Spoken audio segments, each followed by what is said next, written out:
ნინო ჩორგოლაშვილია დღეს შებისწულარი ბატონებო და ქალბატონებო. ეს არაჩვეულებრივი ქალბატონი, უმშვენიერესი, ულამაზესი და უნიჭიერესი.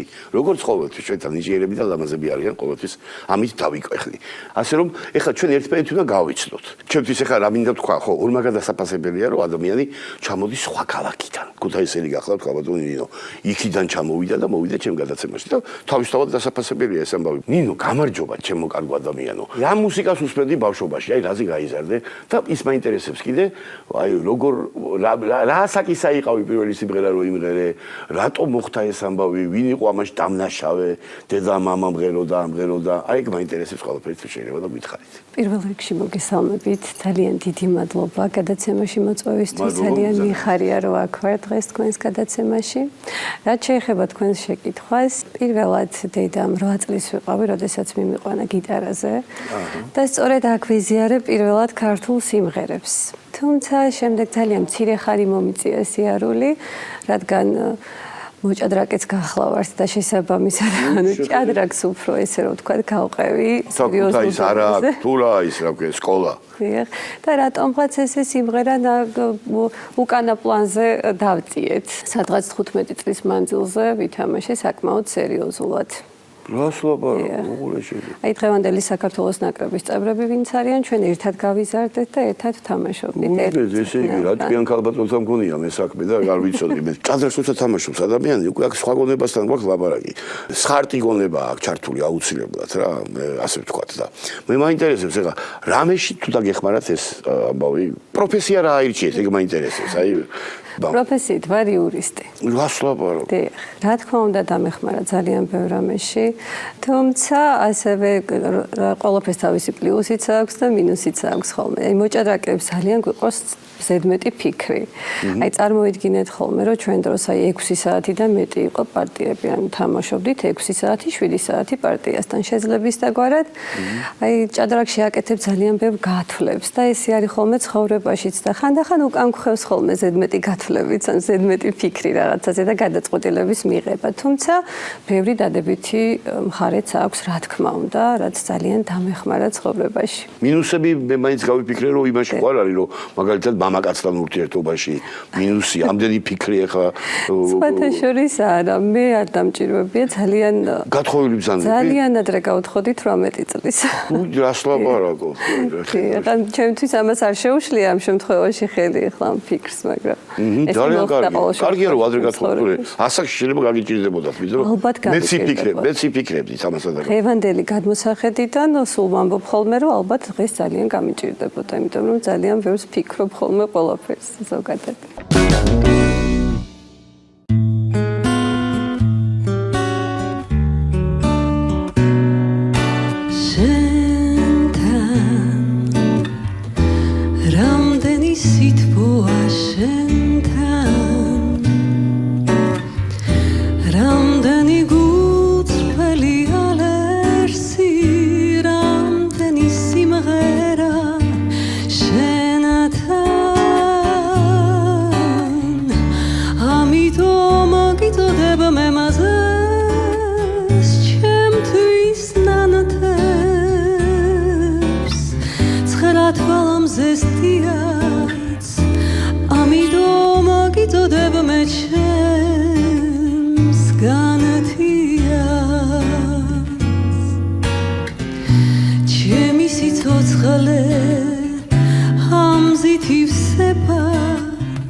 Shame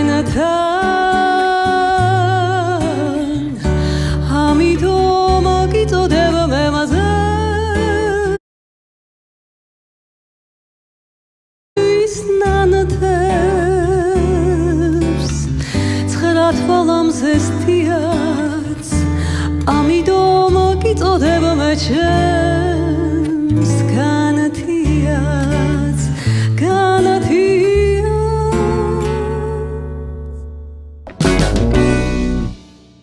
ბავშვობაში რა პროფესიაზე უცდებოდით? აი რა სახიობობაზე, აღარ არ გიოცდებია, ყველა უცდებოდი, კოსმონავტობა, რა მეღვიდეობა.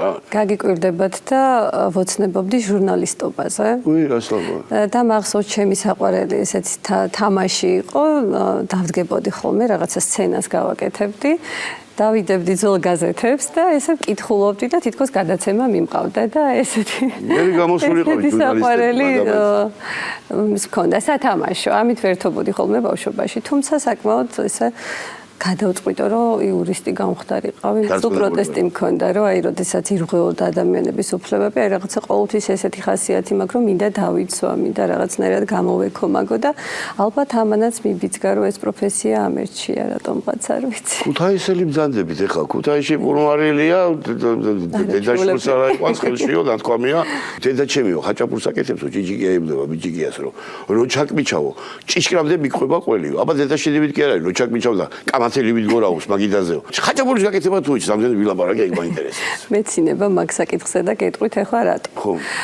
როდესაც გავთხოვდი, ესეთი პერიოდი იყო, 18 წლის ვარ პატარა გოგონა და იცით ახლა როგორაც ხდება, რომ გინდა რომ თავი მოაწონო ახალ ოჯახში, ახლა ახალი რძალი ხარ და ახალი წელი დგებოდა ზუსტად 27 დეკემბერი იყო და მახსოვს პირველად მაშინ დავაცხვე ხაჭაპური, საკმაოდ კარგად გამომივიდა და იმის შემდეგ ყოველ დღესასწაულზე ესე ვაცხობ ხოლმე ძალიან ბევრ ხაჭაპურს, დიდი ოჯახი გვყავს და შესაბამისად ძალიან ბევრ ხაჭაპურს ვაცხობ ხოლმე და ალბათ იყო ვიმე დედა იყო, დედა აკეთებდა კარგად არა? ხო, ვუყურებდი ხოლმე, არასდროს ამ მქონდა იმის დრო, რომ მე თვითონ გამეკეთებია, მაგრამ ესე მომიწია და მის შემდეგ სულ მე ვაკეთებ ხაჭაპურს და თუ ქუთაისში მოხვდებით შემდეგ აუცილებლად შეიძლება გაგასინჯოთ კიდევაც ჩემი ხაჭაპური და აუცილებლად შემოგივლით რა. კი, დიდი სიამოვნებაა. აი ქუთაისში ჩამოვიდა ადამიანი და აი საწაიყვად რამდენი ნამია სანახავი ხარ, რა კითხვა დავსვი, მაგრამ აი თქვენი საყვარელი ადგილები რა არის ქუთაისში, არის რა ვთქვა. უამრავია მასალები. თვითონ იმდენად ლამაზია ქუთაისის ყველა ადგილი ჩემთვის და რაღაც ესე ძველი და კი იცით როგორი ქალაქია. არ ვიცი, ბაგრატის ტაძარი მიყვარს ძალიან და კი აი როდესაც ესე ცუდად გძნობ თავს ან რაიმე განსაკუთრებული ესეთი ემოცია მაქვს, ყოველთვის ავდივარ ხოლმე ბაგრატის ტაძართან და იქიდან ვუყურებ მთელს ქალაქს. ძალიან კარგი საოცარი ქალაქია, ძალიან მიყვარს. სიმღერას რა ადგილი უჭირავს ახლა იურისტი ბრძანდებით და რა ადგილი უჭირავს თქვენ ცხოვრებაში? როგორც გითხარით, პირველად 8 წლის ვიყავი, როდესაც შემიყვანა დედა, მერე პაუზა გქონდა, თუმცა გულში ყოველთვის მქონდა ეს სიმღერის სიყვარული და ესე სახლში ყოველთვის დავიკავებდი ხოლმე სავარცხელს, მაშინ მიკროფონი არ მქონდა სახლში და ესე სარკის წინ ყოველთვის მღეროდი ხოლმე და 16 წლის უფრო სწორედ 17 წლის ასაკში, ნუ მამა მიმიყვანა სტუდია ქართულში, სკახა გძელიშვილთან და იქ დავიწყე გარკვეულ კონცერტებზე გამოსვლა და ეს იყო ჩემთვის ძალიან, არ ვიცი, ძალიან ძვირფასი პერიოდი. ის ერთი წელი, იმიტომ რომ სამწუხაროდ ზუსტად ერთ წელში ისე მოხდა, რომ გავთხოვდი და ეს ამ ჩემმა სასიმღერო კარიერამ კიდევ უკან დაიწია, კი იცით, ახლა ოჯახი, შვილები. მე ორი შვილი მყავს. დიდები არიან? 16 და 12-ის. რას ლაპარაკობ? მართლა? მე თქვენ გონი ხართ ასე 16-ის დაახლოებით. მადლობა კომპლიმენტისთვის და გავყევი იურისტობას, გავხდი იურისტი, საკმაოდ ისე მიყვები ამ ჩემ პროფესიას ღრმად, თუმცა სიმღერის სიყვარული არ დამიკარგავს არასდროს. მეუღლე თუ მღერის? ბოდიშვილი. მეუღლე არ მღერის. არა, მეუღლე არ მღერის. ბავშვები? ბავშვებიც ჯერჯერობით ვერ ავამღერე. ნუ პატარა დადის გიტარაზე მხოლოდ და ვნახოთ, ცოტა ცდილობს რაღაცას და ვნახოთ რა გამოვა. კი, უჯიკეთ, რაღაც ცოტა უნდა უჯიკოთ, ეგრე ბავშვებს არ გამოვა რა. დიახ, და მოკლედ ეს ბოლო 2 წელიწადია, რაც გადავწყვიტე, რომ ესე აქტიურად ჩავერთო ამ ჩემ სასიმღერო კარიერაში თუ როგორ ვთქვა, არ ვიცი, ახლა შეიძლება ხმამაღალი ნათქვამი გამომივიდეს, მაგრამ მეგობრების თხოვნით, ჩემი გულშემატკივრების თხოვნით, იმიტომ რომ ძალიან დიდი მხარდაჭერა მაქვს მათი. აი დღესაც ამ გადაცემაში რო ვარ, ახლა არ შემიძლია ნუციკო კახეთელიძეს არ უთხრა ძალიან დიდი მადლობა მისი დამსახურებაა დღეს აქ რომ ვარ და ჩვენი ძმა მეგობარი. ნამდვილად არაჩვეულებრივი გოგონა.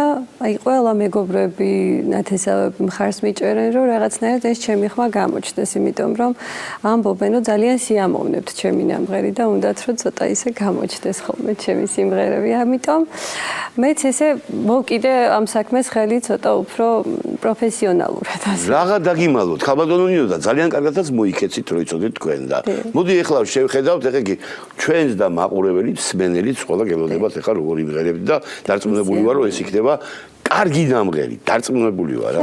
გაფაციცებით გელოდებით ჩემო კარგო. შეაფასოს ჩვენმა მსმენელს. შეაფასოს ჩვენმა მსმენელმა და ჩვენ შევაფასებთ მათთან ერთად და დარწმუნებული ვარ ყველაფერი კარგად იქნება, გისურვებ წარმატებებს და გამარჯვებებს, ჯანმრთელობას, ბარაქას თქვენს ოჯახს.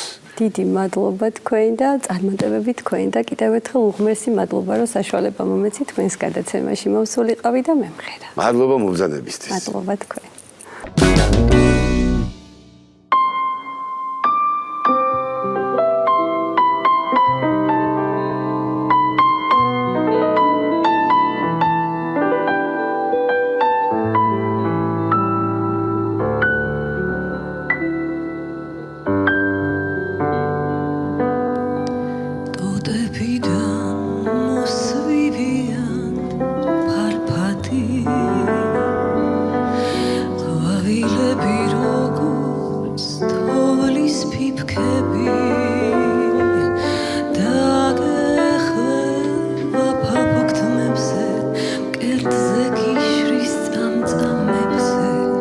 როგორც ჩემი ოცნება და ფიქრები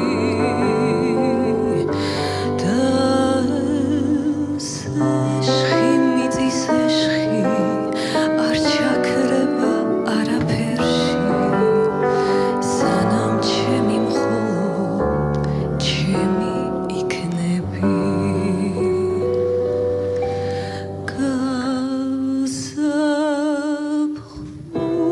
შუქს მივხვებით მადლიანს ირგვლივ თითქოს კელავდრებიანთია რა თბილია სხივი ნათელი მზის რაც მინდაც ქერა უშტვაღაცის სიხარულით გულიც ქერას უმატებს როგორ გაძლოს ისე რომ არ უყვარდეს და სიყვარულს არ მღეროს ვიდება სანამ ქვეყნა გაზაფხული იქნება დაწმინდაზე ბილიქს ისევ მივყვები თითქოს გზა სამოთხისკენ სავალი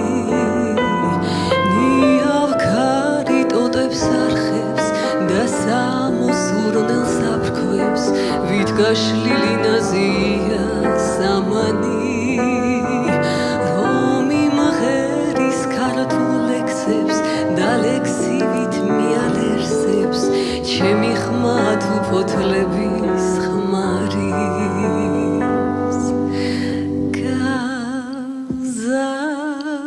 გაზაფხულის შუქს მივხვებით მადლიანს ირგვლივ თითქოს კელავდრებიანთია რა თბილია სხივი ნათელი მზის რაც მინდაც ქერა უშტვაღაცის სიხარულით გულიც ქერას უმატებს როგორ გაძლოს ისე რომ არ უყვარდეს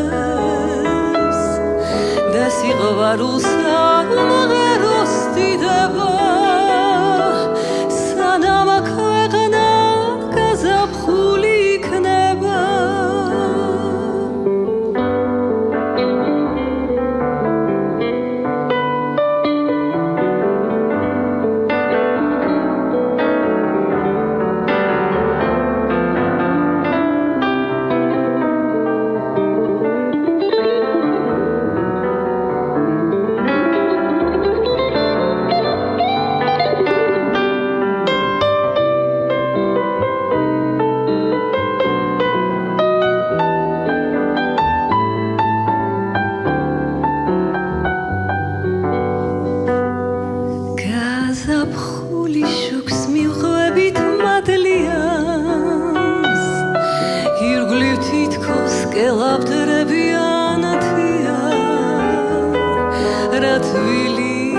ცივინათელი მზის რაც მინდაც ქერა უშთვალაცის სიხარულით გულიც გერას უმატებს როგორ გაწოს ისე რომ არ უღვარდეს და სიყვარულს არ ვღეროს დიდება სანამ ქვეყნა გაზაფხული იქნება სანამ ქვეყნა გაზაფხული იქნება